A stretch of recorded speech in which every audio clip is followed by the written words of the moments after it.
Онсы да жоқ. Мен сенің яныңа келдім. Ақ, сен келелімді, мен қарсыны тұтам. Керегіңді де берем. Ойыншықтарымны сен алдың мұ? Сен менен қорықмайсың ма? Жоқ. Алай болғаш, мен сеңа аларны бұлай жеңілгіне бермейм. Бер, алайса әттіге әйттім. Жоқ, мен аларны тылсымлы үшпішмаққа тығып қойдым.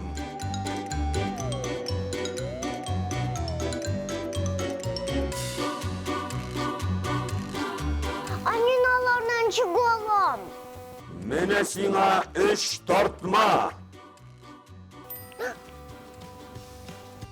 О, мұнда бірімнер қар тезгіні үшілімді. Ұзақ өтіп бұйным.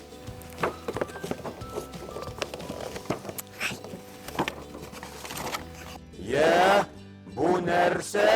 Хей, несе, шуны да білмейсің. Ағашы яфрағы, үренге яфрағы. Үренге ағашыны қикенін білесің? Ярар. Үренге клен яфрағы. Русшасын да білесің. Ярарсың. Икенші тартманы аш әлі.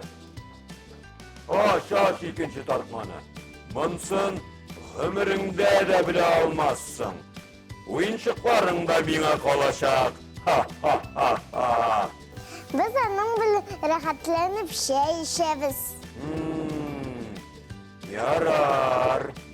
Әйді, үшінші тартманы аш әлі.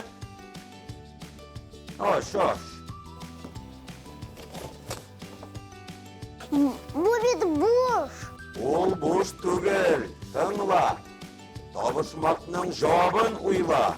Дүрт туған бір төбе астында яшилер. Нәрсе бұла?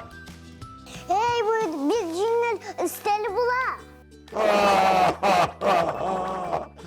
Зүбейде барысын да білді. Өректе юққа шықты. Рахмет, Зүбейде. Сен бик батыр қыз екенсің. Бұл қорқыныш үрек неде де шу тылсымлы үшпішмаққа биклеп қойған еді бит. Әлі мұнда әтте жоқ еді. Әтте де болсамын. Біз аны біз биклеп қойыр едік. Зүбейде, сен бик тылсымлы сөздерді айттың. Үренге, үрек, үстел, үшпішмақ.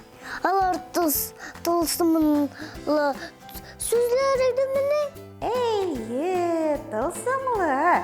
Шуңа көрем мен сеңа ойыншықларыңны да берем. Өзім үйге қайтам. Рахмет, сау хәрфі. Дуслар, лайклар қойығыз. Үректен қорқмағыз.